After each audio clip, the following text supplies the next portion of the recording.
USA, USA, USA. Hello, everyone. Welcome back to the channel. It's Phil from Phil's Corner, and we're here to talk about the next round of action, day three of the FIFA 2026 World Cup. And before we go there, of course, let us just hop back and see what happened in a dramatic, awesome day two at the World Cup. First, let's look at the opening game. That was between Canada versus Bosnia Herzegovina. Herzegovina, Bosnia. So now say the name is fine. It's Canada versus Bosnia. It ended 1-1 at the BMO Stadium. Kyle Kyle Larin had to come up with a big goal to keep the Canadians from being only the second team after Qatar in 2022 to have lost an opening match, that being the host nation of a World Cup. It was a very high intense game. Canada, I thought, were excellent for most of the game. They kept on pressing. Jonathan David didn't look as sharp as you'd expect from the striker who played in both France and Italy, played it for Juventus, of course, in the last season. He missed some good chances. The Canadian winger Miller, very good, got into some good opportunities to create, but that last final ball you could see was just lacking in the final third for the Canadians. Um, Kolasinac performed a great defending feat by clearing the ball off the line. I thought it was going to be an on goal, really, but he was able to stop the ball from going in, prevent the 1-1. This was to keep a lead which was given to the Bosnians by Jovo Lukic in the first half from a well worked set piece. I'm pretty sure it was a long throw with a corner. Doesn't really matter. It was a set piece. And then was nodded in by Lukic.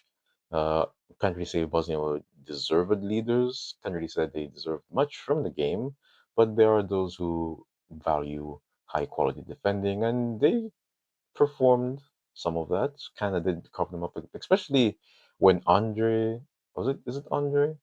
Um, I can't remember his name, but the right winger from Canada came on, and Ahmad. When Ahmad came on, he put on a show for the Canadians, and he kept on creating those chances. Only a matter of time until they got the equalizer. They failed to get the win, but at least they didn't, falter to defeat.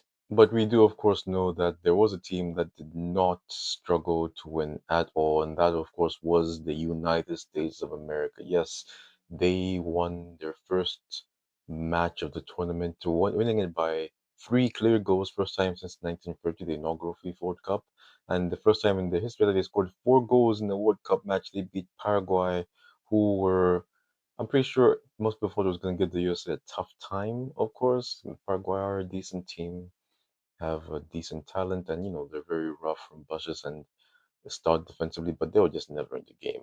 There was an onslaught from the first minute from the Americans, showing the high intensity training which Pochettino had been putting them under, and they've done so. They were excellent, simply just excellent for the whole game. Took an early lead, which is always good for confidence and not just yours, but also draining that of the opponents. When Christian Pulisic put in a ball that was put into his back of the goal net by Damian Bobadilla in the seventh minute. And then it became the Balogun show. Balogun, the Monaco forward, came in and scored two fantastic goals, two strikers' goals. The first one, instinctive, great area to be. Pulisic cut it back, and he was on hand, tap it in, Fox in the box style. But really, the second goal, that classic, it looked like Didier Drogba, right? Like those old time strong strikers. You make a run, it's just you versus your defender, 1v1. You get the better of them. The defender comes in to help, and he commits himself.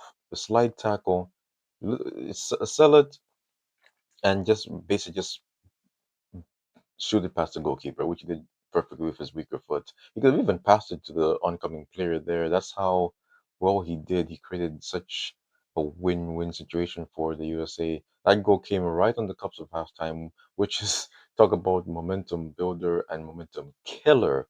that was just deflating. Talk about confidence for you and the opposition. A 3-0 lead when it could have been 2-0, probably basically meant that the game was done. Of course, the Paraguayans did manage to get a goal back in the second half, but it was just a mere consolation. The show was capped off by Gio Reyna in the with basically the last kick of the game with a beautiful Travella, like a magnificent Travella. That's the talent that the star boy has always possessed, and we know he has.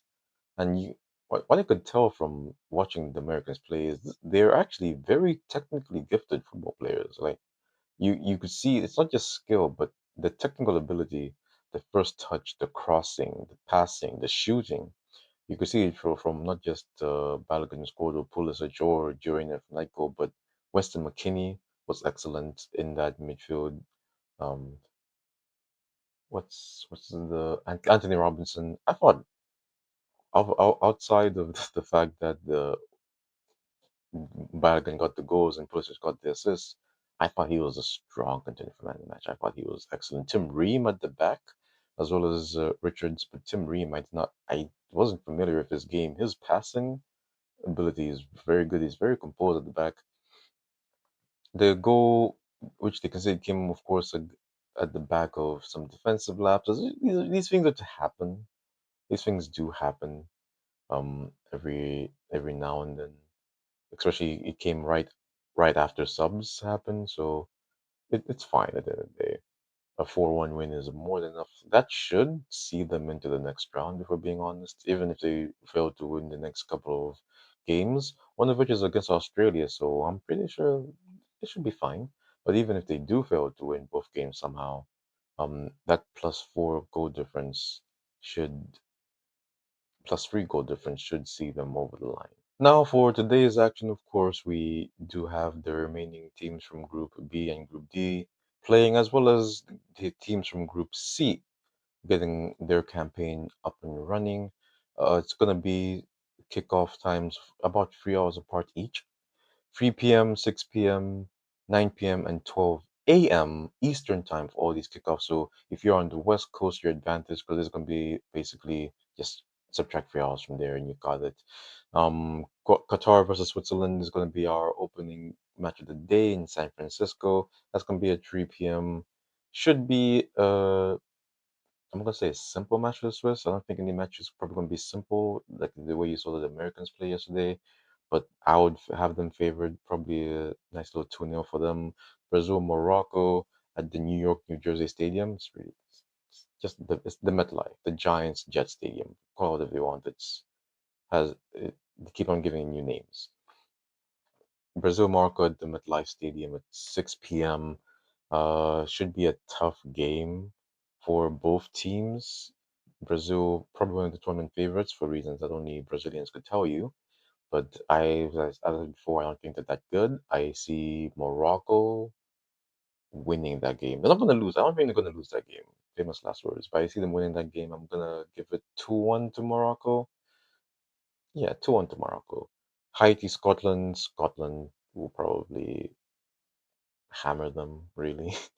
I don't know much about Haiti and how they perform and what they can offer, but they made it this far, so I shouldn't really say that they'll be hammered. I'm gonna say it's competitive. I'll give Haiti a go.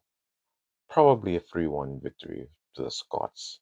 This is gonna be at the Boston Stadium 9 p.m. And finally, the last game of the day, going into the new day, for some of us, is gonna be at 12 p.m. in Vancouver.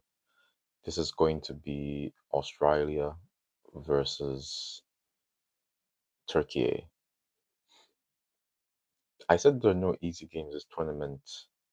I really, I'm not high on Australia. I think they didn't do too awful at the last World Cup. And one thing you can say you can guarantee from the Socceroos is that they're going to work extremely hard. It's like they're just gonna roll over and let the little man of Europe boss them around. But in this case, I still think Turkey are going to be too strong for them.